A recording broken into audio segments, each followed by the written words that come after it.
امها كده شكلها حملت بيها من حرام، ملهاش تفسير غير كده. لا حول ولا قوة إلا بالله. طب العيلة الصغيرة دي ذنبها إيه؟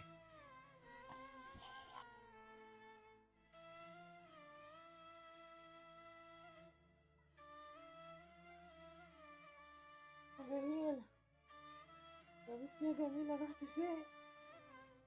يا جميلة يا جميلة يا بنتي يا جميلة رحت فين؟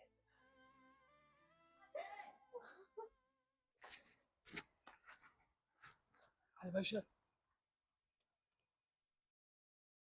انا قلت برضو كده الاقيك بتلقح هنا. وتعرف واحده اسمها ام جميله؟ ايوه يا باشا، دي واحده بتبيع مناديل، وانا مش بخلي حد يقف في المكان اللي هي بتقف فيه، وانا بحميها. انت بتحميها ولا بتاكل شقاها؟ ليه يا باشا؟ هي اشتكت لكم مني يا باشا؟ يا ريت، ده في عضو مجلس الشعب اتصل بنفسه بالظابط، والظابط يبقى ابن عمه. في ايه يا باشا؟ ده انا الراجل بتاعكم، ومفيش حاجه بتحصل الا لما يكون عندكم خبر بيها. وعشان كده اقنعت الظابط اللي انا اجي لك ودي. للدرجه دي يعني؟ انت عارف يعني ايه عضو مجلس الشعب وابن عمه ورئيس مباحث؟ عارف. هو مفيش غير عبد التواب بيه اللي عامل فيها نصير الغلابه. يبقى اشتري نفسك بقى. والله نورت البلد كلها يا حسين، انت مش متخيل فرحتي بيك قد ايه النهارده. بالله عليك يا عبد التواب، قبل ما ترحب بيا اتصل بعاصم أخوك وشوفوا عمل إيه مع أم البنت الصغيرة. البنت دي أثرت فيا أوي. ما تشغلش بالك، ام جميله دي بتاعي على طول، بس هي اللي عملت في نفسها كده. والله انا ما قصرت معاها في حاجه. هي اللي عملت في نفسها كده؟ إزاي يعني؟ بنتها وهي صغيره كانت عيانه بمرض نادر، وعايزه حقنه ب40,000 جنيه، واختشت تيجي تقول لي، وراحت باعت كليتها من غير ما نعرف، وعالجت بنتها، والكليه التانيه هي باظت. يعني من الاخر مش هتعيش كتير. أبو البنت؟ البنت احنا ما نعرفش عنها اي حاجه، فلو امها ماتت هنوديها ملجأ، هنعمل ايه يعني؟ حكاية البنت دي وجعتني أوي يا عبد التواب. يا ريتني ما جيت ولا باركت لك. بالله عليك يا عبد التواب خلي بالك معاهم، ولو احتاجوا أي حاجة أنا سداد. ايه الكلام اللي انت بتقوله ده يا حسام؟ ما انت عارف صاحبك هيأثر يعني في حاجه زي دي؟ كله لوجه الله. ايه يا عم البلد دي اللي بقالنا ساعة بنلف فيها ومش لاقيين حد نجيب منه سجاير؟ ربنا يتوب عليك منها.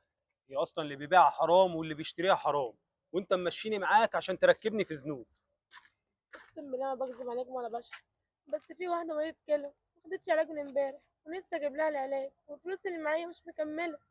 اهو يا عم جات لك اللي هتديك ثواب بدل الذنوب. انتوا بتتريقوا عليا؟ استني طيب، احنا مش بنتكلم عليكي والله، بس ده كان حوار ما بيننا قبل ما انت تيجي.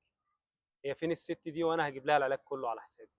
هي اصلا ما تعرفش انا بلم فلوس عشان اجيب لها العلاج، لانها رافضة موضوع الشحاتة ده نهائي، لحد ما قربت تموت من قلة العلاج. لو مش مصدقني سيبوني امشي، ربنا ما بيسيبش حد. والله انا كان نفسي اصدقك، بس انا وقعت في الموضوع ده كتير. على العموم ادي 10 جنيه وربنا يعوض عليا. وانت يا بيه مفيش 10 جنيه كمان؟ طب هو العلاج هيتكلف كام؟ والله ما اعرف يا بيه، انا لو جمعت فلوس راح اخد منها روشته، واشوف الصيدلي هيقول لي كام. طب خدي، دول 300 جنيه. شكرا شكرا يا بيه. ايه ده يا رضوان، انت اتجننت؟ انت بتديها 300 جنيه؟ يا عم ده معظمهم نصابين. حتى لو كانوا نصابين انا طلعتهم لوجه الله، اللي عند ربنا وما يروحش.